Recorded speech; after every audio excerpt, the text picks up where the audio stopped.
Welcome back to Void of Fears, where the line between nightmares and reality blurs with every story. Our community grows stronger with each brave soul who joins us. We're 8,000 deep now, creeping toward our goal of 10,000 subscribers by year's end. If you dare to continue this journey with us, hit that subscribe button now.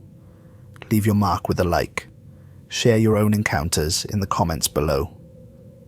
Now, let's begin today's story. The rain hammered against the windows of the Arecibo Observatory, each drop punctuating the silence of the nearly empty facility. Dr. Olivia Blackwood rubbed her tired eyes, the blue light of her monitor the only illumination in the darkened room. It was 11:30 p.m. on a Friday in October, and while her colleagues had long since departed for weekend plans, Olivia remained, driven by a mixture of dedication and insomnia. "Just one more hour," she muttered to herself, taking another sip of lukewarm coffee.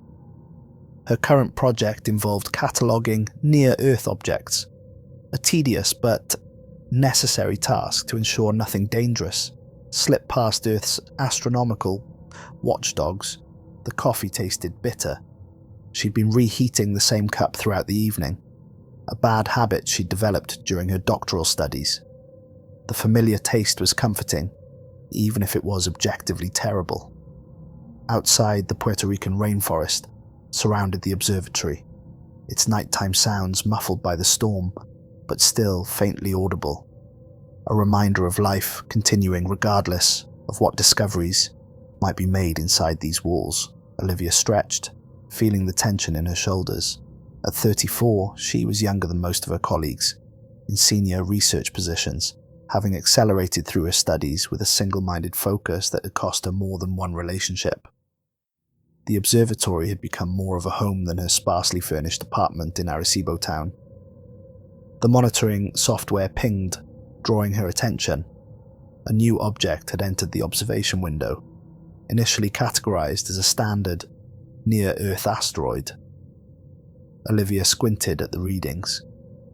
The trajectory was unusual, not alarmingly so, but enough to flag it for closer inspection. "Let's take a better look at you," she said, commanding the telescope to focus on the coordinates. The first images appeared on her screen.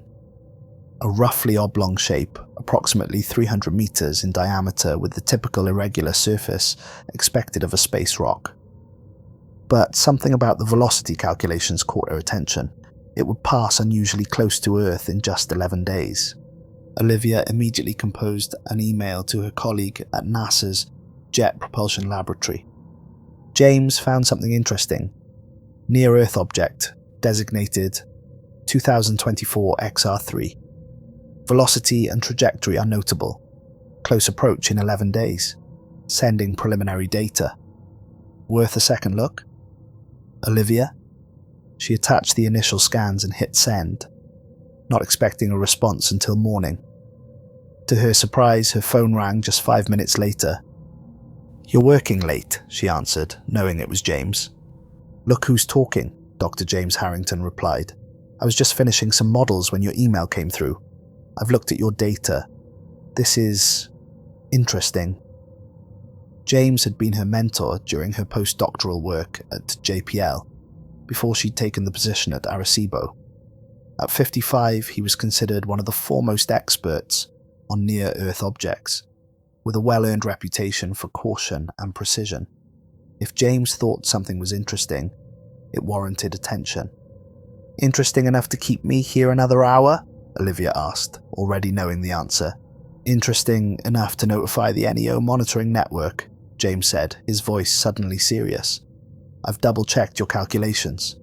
This object will pass within 80,000 miles of Earth. That's closer than the Moon." Olivia felt a chill that had nothing to do with the air conditioning. "Any risk of impact?" "Not according to these numbers, but I'd like more data. Can you get higher resolution images?" "I'll recalibrate and get what I can. I'll send updates as they come in." She was already adjusting the telescope settings, her fatigue forgotten. "Thanks, Olivia. I'll start making some calls. The international team should start continuous monitoring by morning." There was a pause, and Olivia? Yes? Good catch, this is why we keep our eyes open. After hanging up, Olivia spent the next 4 hours refining the observation parameters, capturing every possible bit of data on XR3. By the time she finally left the observatory, the tropical sun was rising, painting the massive radio telescope dish with golden light. She drove back to her apartment in a daze of excitement and exhaustion, her mind still processing the implications of the object's unusual trajectory. Her apartment was cool and dark, the blinds drawn against the morning sun. Photographs from various observatories around the world decorated her walls, the only personal touch in an otherwise functional living space. She collapsed onto her bed, without bothering to change, setting an alarm for just 3 hours later. Discovery waited for no one, especially not sleep-deprived astronomers. When she returned to the observatory that afternoon, the atmosphere had changed. News of the unusual object had spread through the astronomical community. Her email inbox was flooded with inquiries from colleagues around the world, and a video conference had been scheduled for 6 p.m. with teams from NASA, ESA, and observatories across Asia. Dr. Blackwood. The facility director, Dr. Victor Mendez, met her at the entrance. His normally relaxed demeanor had been replaced with focused intensity. This object you've discovered, it's causing quite a stir. It's not exactly a discovery yet, she replied modestly. Just an observation that needs verification. Well, verification is coming in from all quarters. NASA has redirected resources. The Chinese have their new radio telescope focused on it. Even the Russians have made inquiries. He lowered his voice. Just between us, I've had calls from government officials asking for updates before we publish anything. Olivia nodded, unsurprised. Near-Earth objects always attracted attention due to their potential threat, but this level of response suggested others noticed the same anomalies she had. I'll keep you informed, she promised, heading to her workstation. The control room was unusually crowded for a Saturday. Technical staff, who would normally be off duty, had come in, drawn by the excitement of a significant astronomical event. Olivia's desk was exactly as she'd left it, except for a fresh cup of coffee and a sandwich wrapped in plastic. Someone's thoughtful contribution to what was clearly going to be another long shift. She unwrapped the sandwich and took a grateful bite while reviewing the data that had accumulated during her brief absence. Observatories from around the world had begun tracking XR3, confirming her initial observations about its trajectory and velocity. At precisely 6 p.m, the main screen in the control room flickered to life, connecting them with scientists from around the world. James appeared in one window, his office at JPL visible behind him. Other familiar faces from the astronomical community populated the screen, along with several she didn't recognize, likely government representatives monitoring the situation. Thank you all for joining on such short notice, James began. As you're aware, we're tracking a near-Earth object designated 2024 XR3, first observed by Dr. Olivia Blackwood at Arecibo. He nodded toward her camera. Initial observations indicate some unusual characteristics that warrant closer scrutiny. For the next hour, the assembled experts discussed the object's trajectory, composition, and potential origin. The consensus was that while not an immediate threat, XR3 deserved continuous monitoring until its closest approach. There's one other thing, said a voice from the Beijing observatory window. Dr. Mei Lin, a specialist in asteroid composition, looked troubled. The preliminary spectroscopic analysis shows some inconsistencies. What kind of inconsistencies? James asked. The albedo doesn't match known asteroid compositions, May explained. We're getting readings that suggest a surface far more reflective than typical space objects, but not in patterns consistent with ice or metals we'd expect to find. This sparked a new round of discussion. Additional observations were planned, and tasks were assigned to various teams. By the time the call ended, what had begun as Olivia's curious observation had evolved into a coordinated international initiative. The next day passed in a blur of data collection and analysis. Olivia barely left her workstation, surviving on cafeteria sandwiches and coffee brought by colleagues. The object continued its approach, maintaining its predicted trajectory. Nothing catastrophic, just unusual enough to keep the world's astronomers intrigued. On the third day after the discovery, another video conference was convened.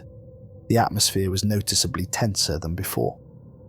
The albedo readings don't match known asteroid compositions, Dr. Malin explained during their morning briefing, elaborating on her earlier concerns.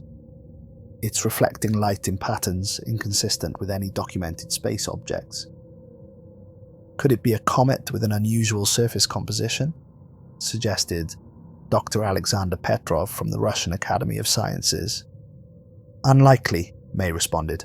There's no coma or tail development, even as it approaches the sun. And there's something else that's bothering me, the rotation. Olivia leaned forward. What about it? It's too consistent, May explained, sharing her screen to show a time-lapse of the object.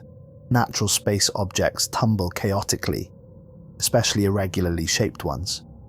This one is maintaining a consistent rotation along a single axis. An uncomfortable silence filled the virtual meeting space.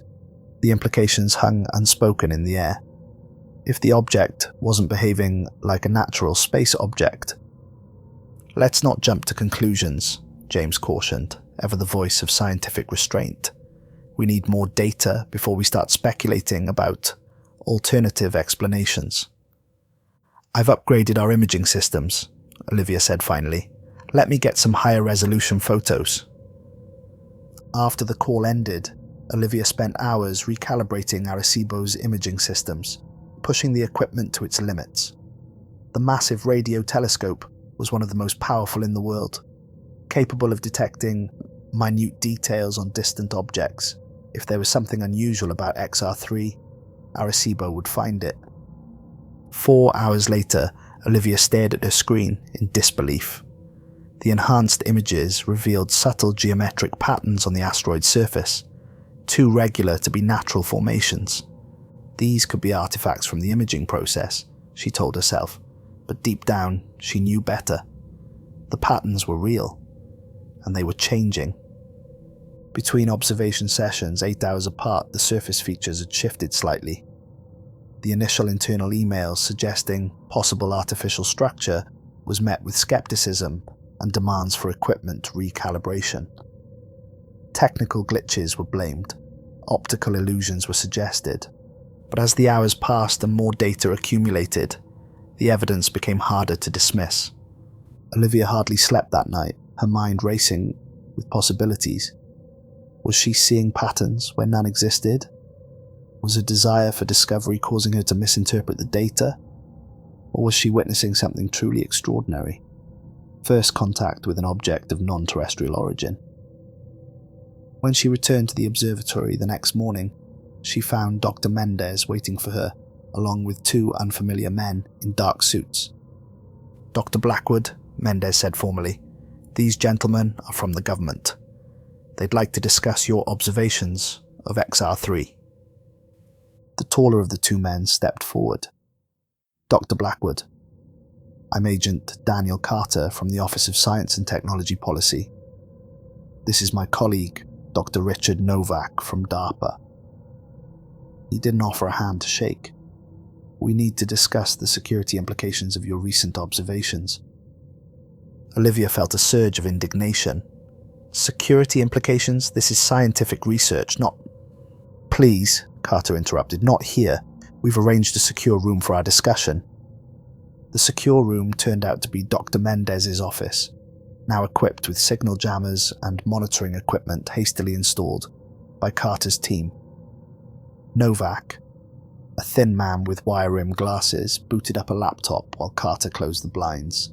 Dr. Blackwood, Carter began once they were seated, your observations of the object designated 2024 XR3 have raised some concerns at the highest levels of government. Because of the geometric patterns? She asked directly. Carter and Novak exchanged glances. So you've observed them too, Novak said. We were hoping it was an imaging artifact.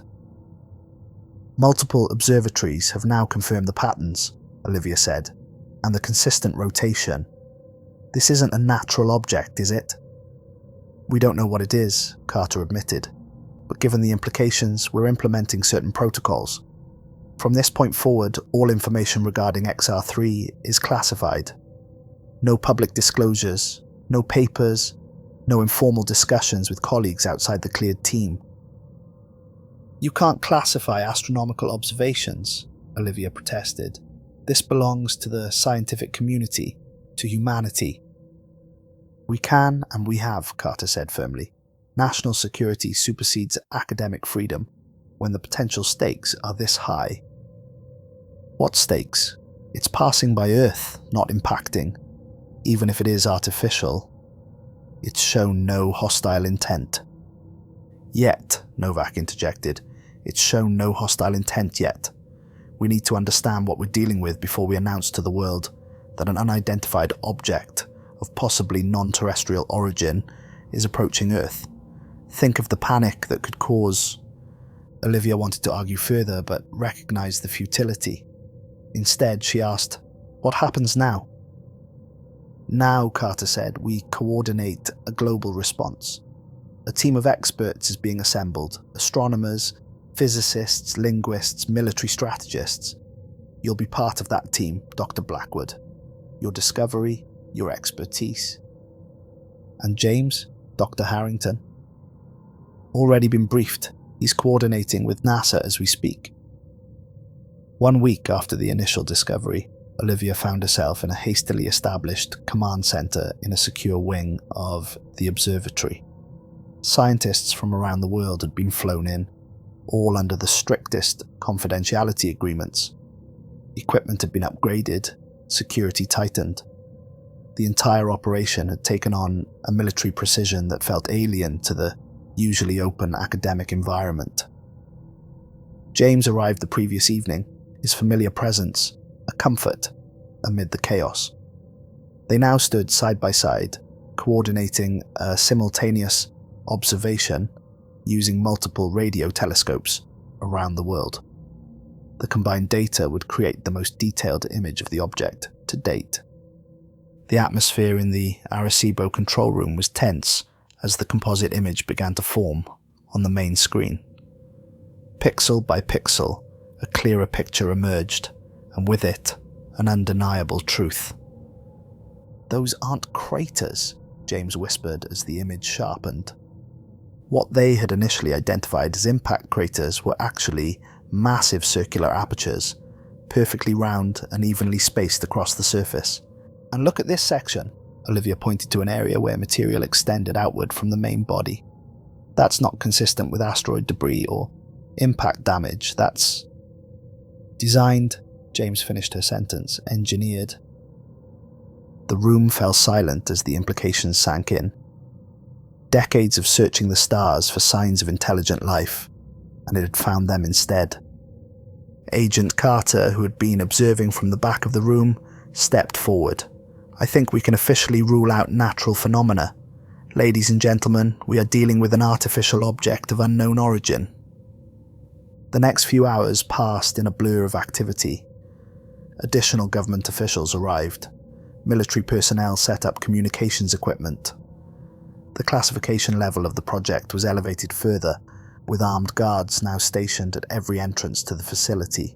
In a secured conference room at Arecibo, Olivia briefed a team of stern-faced military officers and government officials from various agencies.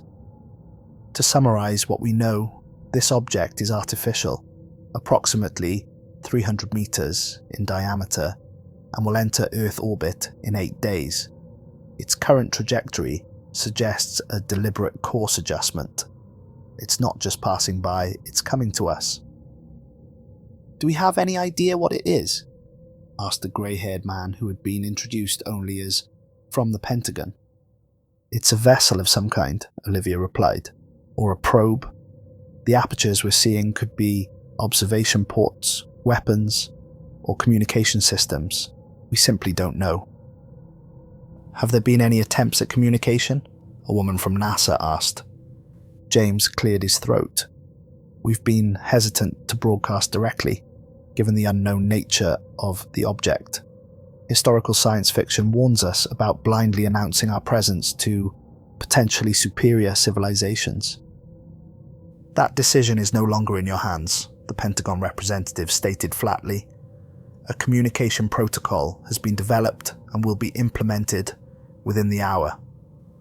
Dr. Novak from DARPA elaborated. We've prepared a message that demonstrates intelligence without revealing too much about our capabilities or vulnerabilities. Basic binary patterns that any technologically advanced civilization should recognize as deliberate communication rather than random noise. Olivia wanted to protest the hasty decision but knew it was futile. The scientific caution she and James advocated had been overruled by military expediency. The message was transmitted that evening, a series of binary pulses sent directly toward the approaching object. Then they waited, all eyes on the monitoring equipment, the silence in the control room thick with anticipation. 8 hours after transmission, every radio telescope aimed at the object detected a response, not merely a reflection of the sent message, but a complex pattern of radio waves directed specifically at Earth. Olivia's hands trembled as she analysed the incoming data. This isn't just a response. There's embedded information here. The room erupted into controlled chaos, with specialists rushing to capture and analyse every aspect of the transmission. Cryptographers were brought in, working feverishly to decode the signal patterns. By morning, they had extracted what appeared to be a series of images embedded within the transmission.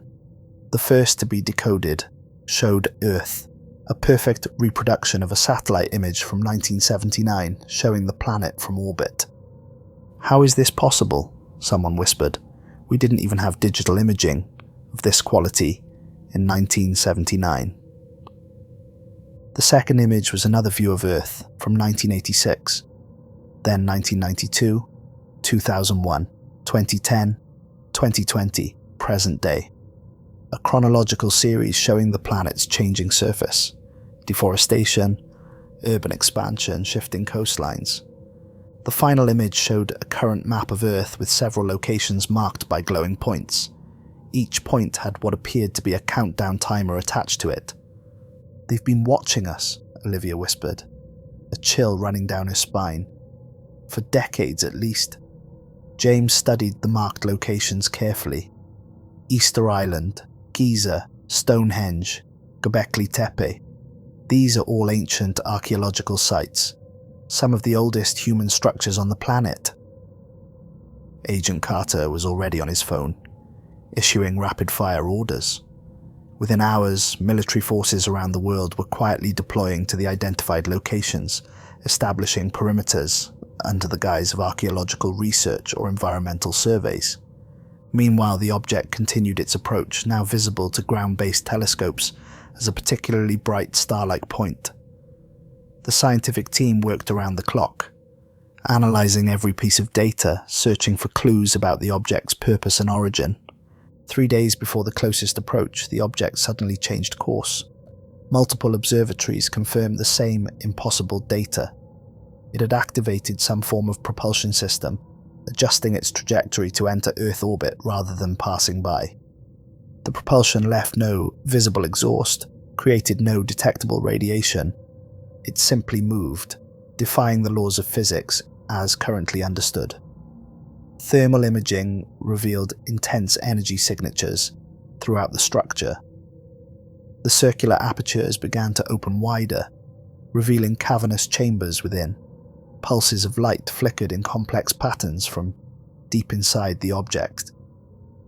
"It's activating," Olivia reported during an emergency briefing. "Whatever it's designed to do, it's beginning now."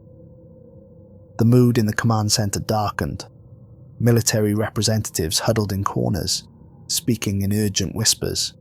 Additional weapons platforms were deployed to space. a fact not shared with the scientific team but obvious from the satellite tracking data Olivia could access. "This is wrong," she told James in a rare private moment. "We're preparing for war against an intelligence we know nothing about. Their technology is clearly centuries beyond ours. If they meant us harm, would they announce their presence so openly?" James looked tired, the past week having etched new lines into his face. "I don't disagree, but caution is understandable. This is unprecedented. There's no playbook for first contact." "But there should be. We've had SETI protocols for decades, guidelines developed by scientists, not military strategists, prepared to shoot first and ask questions later. Those protocols assumed we'd detect radio signals from distant stars, not an object entering our orbit," James pointed out. "But I'm with you. I've been pushing for restraint in the military response. The problem is, we don't know if this is first contact or the 100th contact. Those images they sent suggest they've been observing us for some time." Their conversation was interrupted by an urgent summons to the command center. New data was coming in, and it changed everything. The object had achieved a stable orbit 50,000 miles from Earth, close enough to be visible in the night sky as a new, unblinking star. Millions of people noticed the new light, and social media buzzed with speculation, despite official explanations of satellite testing. Then came the broadcast. Simple and direct, transmitted on common radio frequencies in multiple human languages. "We have returned to collect." 5 words that shattered the fragile calm. Governments could no longer maintain the pretense. The existence of the object was officially acknowledged, though details were kept vague to prevent panic. "Returned," Olivia repeated, focusing on the keyword. "They've been here before." This realization sparked a new direction of research. While military forces continued their preparations, a team of historians and archaeologists was hastily assembled to search for historical evidence of previous visitations. They didn't have to look far. Once they knew what to search for, the patterns emerged with startling clarity. Ancient texts and cave paintings from disconnected civilizations all depicted similar objects in Earth's sky, always followed by periods of missing historical records, gaps in human history that had long puzzled scholars. Sumerian tablets described celestial boats that harvested the worthy. Egyptian hieroglyphs depicted sky discs that selected those who would serve the gods. Indigenous Australian cave paintings showed similar objects with figures being drawn up into them, all separated by thousands of miles and often thousands of years, yet describing essentially the same event. As this research continued, the situation in orbit escalated. Smaller objects began detaching from the main structure, each approximately 10 meters in diameter. They descended toward Earth, heading directly for the locations marked in the transmitted image. Military forces attempted to intercept the smaller vessels. Fighter jets reported complete systems failures when approaching within a certain radius. Missiles detonated harmlessly against invisible barriers. The objects continued their descent, landing precisely at their designated locations. At Göbekli Tepe in Turkey, the ground began to shake as the small object hovered above the ancient site. Observers watched in horror as the seemingly solid earth split open, revealing a vast mechanical structure that had lain dormant beneath the archaeological wonder for thousands of years. Similar reports came in from other sites. At Easter Island, the famous Moai statues trembled and then moved aside, uncovering entrances to underground chambers filled with technology beyond human understanding. At Stonehenge, the ancient stones rearranged themselves, forming new patterns that match symbols detected in the object's transmissions. In a secure facility hastily established near Arecibo, Olivia worked frantically with a team of linguists and archaeologists to understand what was happening. "Look at this," she said, displaying ancient Sumerian tablets alongside Maya codices. Different cultures, different time periods, Same story. Visitors from the sky who harvested humans and then departed, promising to return. Harvest for what purpose? Asked a pale-faced linguist. Before anyone could speculate, the main object in orbit began broadcasting again, this time sending images showing Earth over millions of years. The images were like a time-lapse of the planet's history, showing the continents shifting, ice ages coming and going, species rising and falling, and throughout the object, or others like it, appeared periodically in orbit. Each appearance coincided with major extinction events, the dinosaurs, the Permian extinction, each followed by new life forms, new evolution, and each time the images showed something being collected, harvested, before the object departed. Earth is a farm, Olivia realized with growing horror, and we're the crop. The final images in the sequence revealed the truth.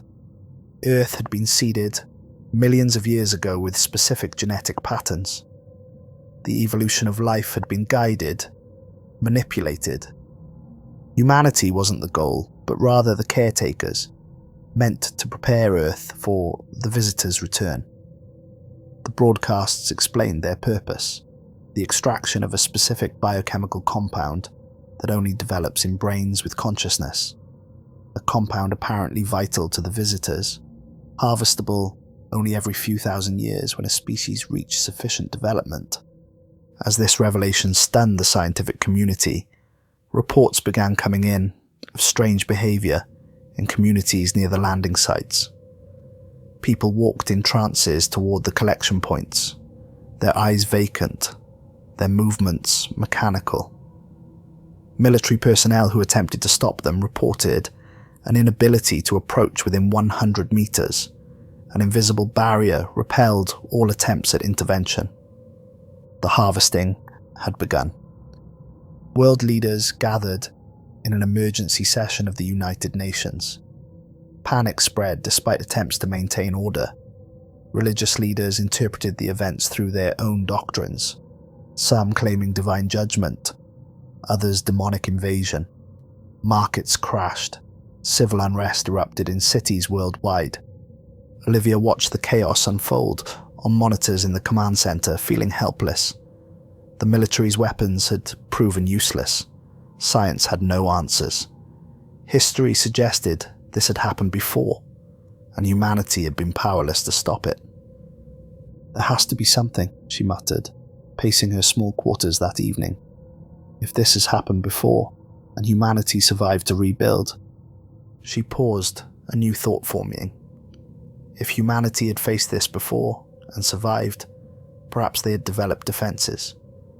Perhaps knowledge had been preserved, hidden away for future generations to discover when the visitors returned. With this idea burning in her mind, Olivia retreated to her apartment, desperate for a moment of clarity, away from the chaos of the command center. As she paced her living room, her eyes fell on an old wooden chest in the corner. Her grandfather's belongings, which she'd inherited but never fully explored. A sudden memory surfaced, her grandfather telling fantastic stories of lights in the sky when he was stationed in Alaska during the Cold War. Stories she'd dismissed as the imagination of an old man. But now, with trembling hands, she opened the chest and found a leather-bound journal at the bottom. Inside, detailed drawings of an object remarkably similar to the one now orbiting Earth, but smaller. Notes about recovered materials following what had been officially reported as a meteorite impact. October 14th, 1978, she read. The government continues to claim it was a meteorite, but the material properties are like nothing on Earth. The fragment responds to certain stimuli in ways that suggest intelligent design. Jenkins thinks it's Soviet technology, but I know better. I've seen the lights, they're not from Russia. Page after page documented her grandfather's secret investigation. Photographs of strange material, notes on experiments conducted in his garage laboratory, and most importantly, observations about the technology's vulnerabilities. It reacts adversely to specific sonic frequencies, her grandfather had written. The recovered fragment destabilized when exposed to a combined harmonic of 172.5 Hz. The effect appears cumulative. Longer exposure causes more pronounced disruption of the material's internal structure. Olivia grabbed the journal and rushed back to the facility, where she found James conferring with military personnel about evacuation plans for major cities. "We can fight back," she announced, slapping the journal on the table. The next hours were a blur of activity. Olivia worked with acoustic engineers to design transmitters that could generate the specific frequency combination identified by her grandfather. Initial tests on small samples of material recovered from landing sites showed promising results. The otherworldly technology indeed showed signs of destabilization when exposed to the specific sonic pattern, but generating enough power to affect the larger vessels, let alone the massive object in orbit, seemed impossible. Earth's entire power grid couldn't produce a signal strong enough to reach orbit with sufficient intensity. The breakthrough came from an unexpected source. As harvesting operations expanded, with more people walking in trances towards the collection sites, archaeologists working at Stonehenge made a discovery that changed everything. Excavations beneath the ancient monument uncovered devices clearly not of human design, but different from the technology of the visitors. They appeared damaged, aged beyond normal deterioration, as if deliberately disabled and buried. These were left by humans who fought back during the last harvest, an archaeologist explained in an urgent video conference. They figured out how to use the visitors' own technology against them. Similar devices were soon discovered near other ancient sites, Göbekli Tepe, the Nazca lines, the underwater structures off the coast of Japan. All had been carefully concealed, preserved for thousands of years. They form a network, Olivia realized, mapping the locations, a defensive grid covering the entire planet.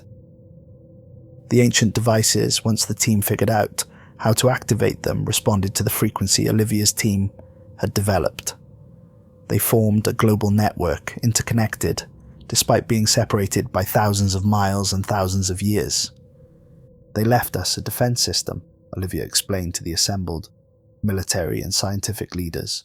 "Our ancestors found a way to fight back, and they left these for us to find when the visitors returned." Further study of her grandfather's journal revealed another critical piece of information. He had traced legends and historical records suggesting a master control system hidden somewhere in northern Europe, a central hub for the ancient defense network. The Norse called it Mimisbruna, Mimi as well, the source of wisdom, she read. "I believe it's a metaphor for a control center. References point to a location in the Norwegian mountains, near what is now the Jotunheimen National Park." With time running out and harvesting accelerating across the globe, Olivia led a team to Norway. The Norwegian government provided military escorts and scientific support. Ancient runestones provided clues to the exact location, a remote valley surrounded by peaks that matched constellations when viewed from the correct angle. The cave entrance was unmarked except for symbols that matched those found at other sites around the world, a universal language of defense left by ancient defenders. Inside, they discovered a chamber filled with technology, a perfect blend of the visitors' advanced systems and ingenious human adaptations. "This is it," Olivia said, approaching what appeared to be a central control panel, the heart of the defense network. The system was dormant but intact. Working with engineers and the knowledge gleaned from her grandfather's journal, Olivia pieced together the activation sequence. It required a specific pattern of touches, a kind of combination lock designed to prevent accidental activation. "Here goes nothing," she whispered, inputting the final sequence. Activating the ancient system sent a powerful signal to all the other sites worldwide. The defensive network, dormant for millennia, awakened. A pulse of energy spread across the globe, disrupting the collector's control systems.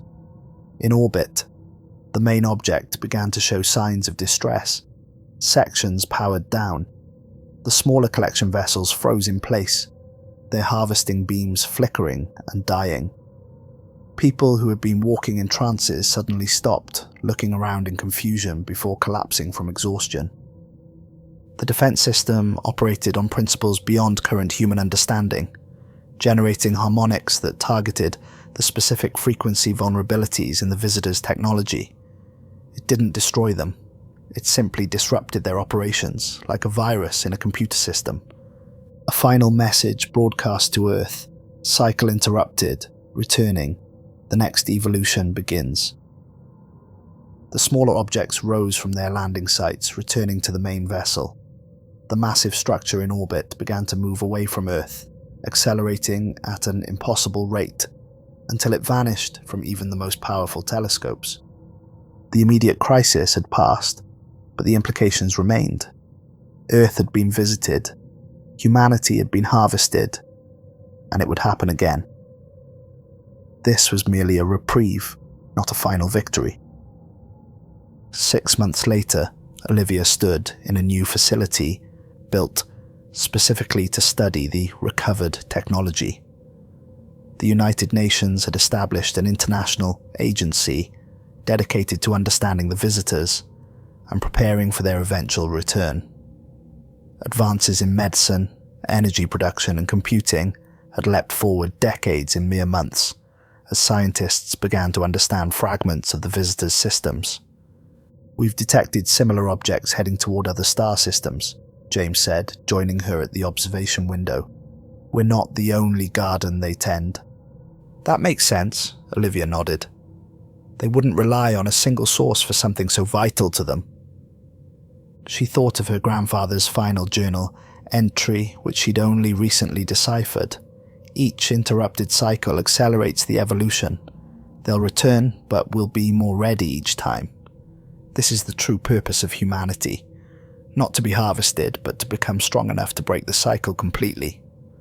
The ancient defensive network remained active, continuously monitored by teams around the world. The technology recovered from landing sites was being carefully studied, reverse engineered where possible. Humanity had united in a way previously thought impossible, former enemies now collaborating against a common threat. "We've calculated their likely return based on historical patterns," James said, gesturing to a monitor displaying complex orbital projections.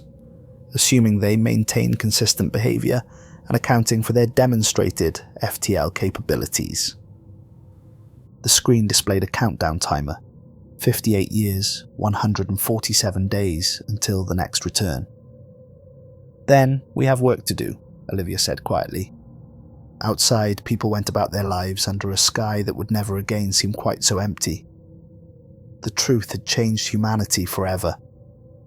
We were not alone, we were not the masters of our own evolution, and we were not at the top of the cosmic food chain, but we had fought back once and we would be ready to fight again. The stars looked different now, watching, waiting, counting down.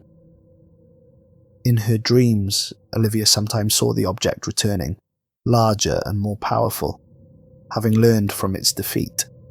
But in these same dreams, she saw humanity standing ready, no longer the helpless crop, but a force to be reckoned with.